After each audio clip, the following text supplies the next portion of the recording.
Hey, welcome. Today I'm doing a cluster deal. Just seeing if the CRV Tach dial will just swap in, and the procedure, I guess, it is to do that. So it's pretty much taking this apart. I already swapped this dial out, this Tach. This was from my OEM one, which is automatic, and this is a manual one. So those are OEM miles for my motor. If I can keep that, I want to say if I swap out the Tach, I still get to keep my miles as well. So this is a cool thing on this end right here. But we all want the CRV one. The orange just looks a little bit cooler, I guess. And plus it's, I don't know, different. You know, whatever that means. So I like it just because it looks different. It's cooler. It's not going to give me anything other than aesthetic looks. But I'm going to show you guys how to do this. And I've done this before, like I said, popped out the center Tach. This one, you just gotta thumb it, just give it some of that thumb work like you did back in middle school. And then this one's a couple years later, this black one, you gotta be a little bit more strategic. Once you got into your freshman years, and you just pop all those out. I wanna say it's pretty much the same amount, if I'm not mistaken. You will have to unplug this light. I think there's just a clip somewhere right here, I want to say, and there's another one right here, and then that plugs into there. But I already got this popped off. The top part popped off. It's pretty easy. I'm gonna put you guys in the stand right here, and then I guess just work the rest of it.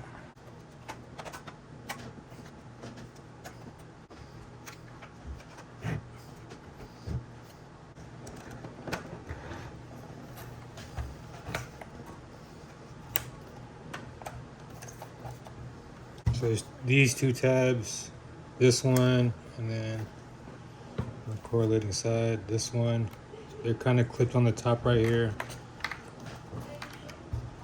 I'm sure you can figure it out. I'm just, it's probably what might be hanging you up, because it's what's hanging me up right now. Says doing that thumb work if it ain't coming.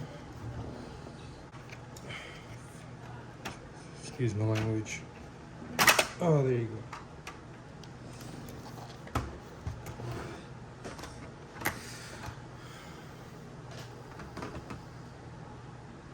There's that, and this should sync. So, without doing any, I guess, real work, we can see if it will fit in there. And I think other than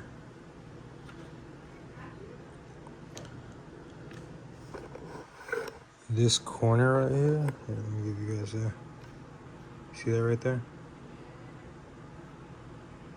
This corner, I'm gonna put it down for you. See how this one has a hook? This one has just a flat slant. I wanna say other than that, just off my quick observation, and I got quite an eye for detail, all these match up. Besides this plastic, I guess, and that, but there's a hole there. It's HR series 0215 to 0224 plate, and whatever that means. So I want to say in theory they should just swap through. So my issue was, and why I'm making the video, is to show you guys, and I guess record at the same time, if this is worth it or not. If I'm gonna ruin this or if not. I didn't find too much information. I found out that you can do it, but whether you're gonna mess it up or not is the question.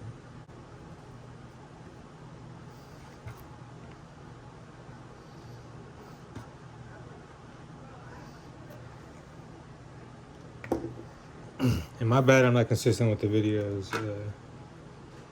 Consistency, I guess, isn't one of my strong traits. I do all the work and everything, but editing and posting, for some reason, I just lack on it. So I probably shouldn't have taken those out of the way. Although it doesn't really matter too much. I'm just gonna put one back in just cause when I grab it, so this dial here, I want to say should go back to over here. So when we pull it, we have to be careful it doesn't rewind too much or mess with it too much. So definitely kind of taking a risk with this.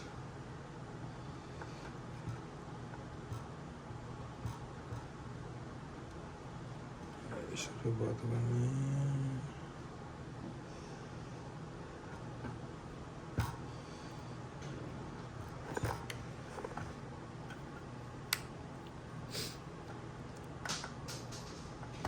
So if you go to the junkyard, instead of buying the whole cluster, you could just grab the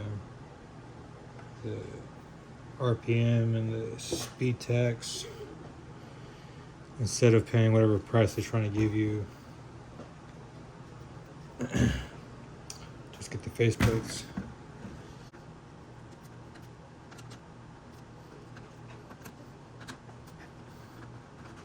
So lean it back a little bit so it doesn't fall on its face. And then you can just flip it or pull it out. I'm gonna flip it. I feel like this is a safer bet. Oh, all right. So it's kind of teetering on me right there. So the move is to grab this pin, pretty much lift up the plate, angle it, and grab that pin right there. It's the best.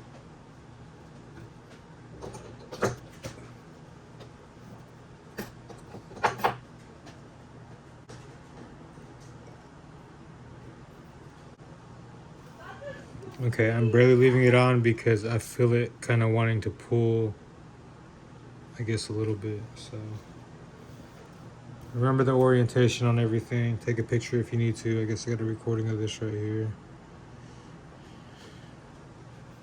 So there's one big black one on the right underneath where it's supposed to, the zeros at. I'm angling it this way because I have the best angle for grabbing right here.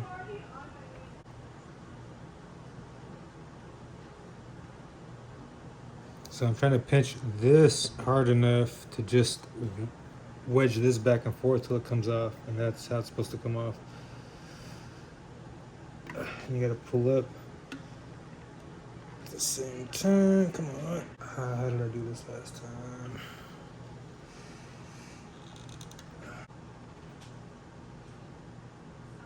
Don't break it. Oop, is it correct? Let's see if I do anything. Yes.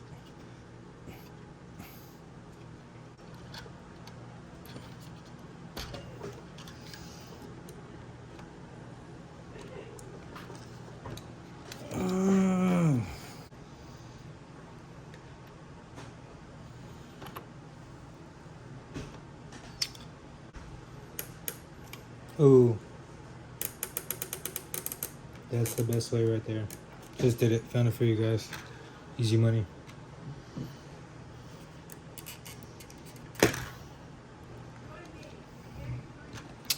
Needle nose.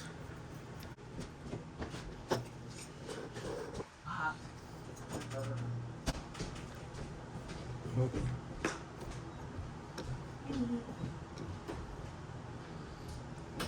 You want something? What you doing? Trying to record a video, but you're interrupting me. Why am I interrupting you? Because I'm about to talk right now, but you're just standing right there in the middle of the frame. Peace out, kinda. Alright, so you have the needle in the middle, and you're going to grab it with the needle nose, but leave enough space to where you can get you some flathead, little micro, little pocket-sized flathead, and get in there, and you're pretty much gonna wedge. Let's see if I can get it for you. This little edge right there, wedge it up using leverage off of the needle nose. So give it a nice, good hard pinch, and then do it that way. Don't try to pull it off. There's no point in doing that. I mean, you could do it once you wedge it up, you'll hear it. But also try to get this from different angles, kind of move it around, and then you could hold it with the needle nose, whatever way you move it. It looks like it's only moving from the 0. It just really only moved down to like straight down, pretty much is where it went. So I'm gonna have to change it once I swap out the Tach. So that's gonna get you the least amount of damage. I actually did pull it last time though, and that actually did work. So that's why I was kind of trying to put that in there. But oh, please tell me these match up. They are so corny for doing that. If these don't match up, no, I mean they kind of do look like they match up. One side does look out more than the other though. Alright, so this is what I came up with. Just gonna line the center holes of these two, kind of shadow mark or to drill, and I'm gonna drill from there and then hopefully not mess it up.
All right, so I got it plugged back in.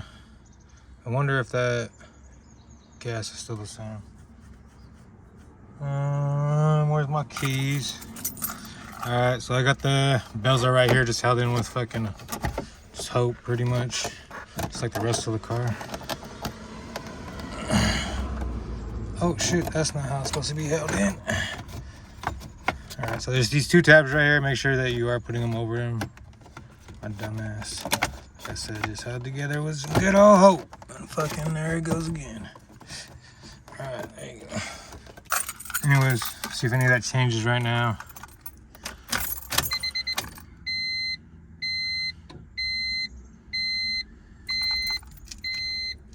Oh, don't Bluetooth me. Power off on that. All right, hopefully this works. Let's see.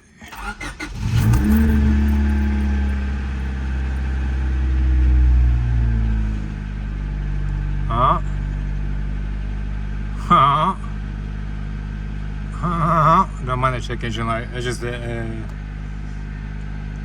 evap. I got it. I don't know if I got it fixed. I swapped it out. It went away for a minute. I changed the purge valve or whatever that is, the solenoid deal. I think there's one on the actual canister I gotta change that I haven't looked at yet. I'm hoping it's that. So, I mean, that's in there pretty square too. That looks pretty OEM if you ask me. But yeah, look how close it is to the edges. So this is all how clean it looks and how centered it is gonna depend on how good of an artist with a tool you are. I actually had to wedge this screw in because it was such a tight fit, and now that really ain't going nowhere. I thought there's a slight possibility it might have even snapped the whole plate just because too much tension, but it was just cleaning off the burrs as well as tightening it down and kind of barely just went in, but I barely got it to go in. But hopefully this does work all the way. I know some tachs maybe will go up to like 4 and then die out. So I'm gonna go run around real quick, maybe try to get you guys on film. A couple whaps in there.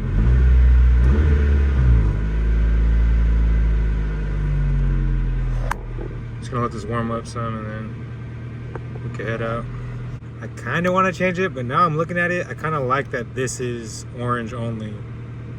I don't know, I might go to that too as well. It's probably gonna be the same process. Anyways, this is it for the install. This is another one of those. I found it out for you guys, so you guys didn't have to figure it out. I'm pretty good at making a process out of something. But gave you guys the best process there is. It was really easy actually, so you could do it. I do have to check for the spacing on these guys as well for the next one. Or I might get a manual and they might be the same, because that was this is an automatic RPM gauge, so that could have been the difference of the two. But I'm gonna run around real quick and then see if this actually does work.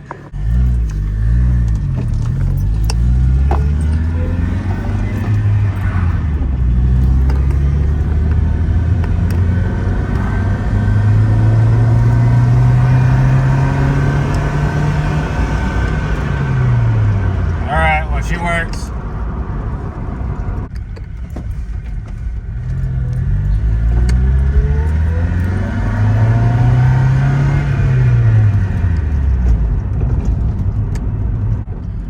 Go ahead and give me a follow, subscribe, like and comment, all that. Until next time, keep building out there. All right, then.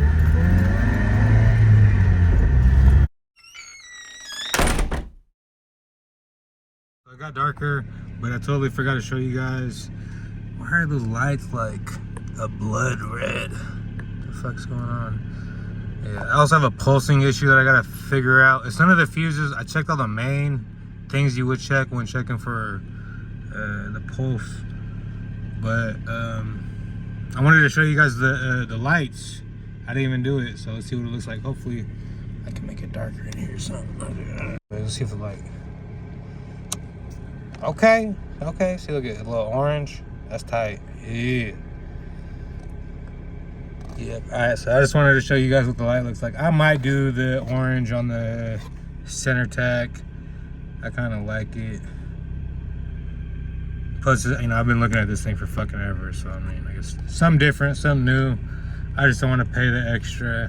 I came up on this, you know, $3.99. So all it took was some time for me. Cheaper than trying to go out and buy the whole deal. Anyways, yep.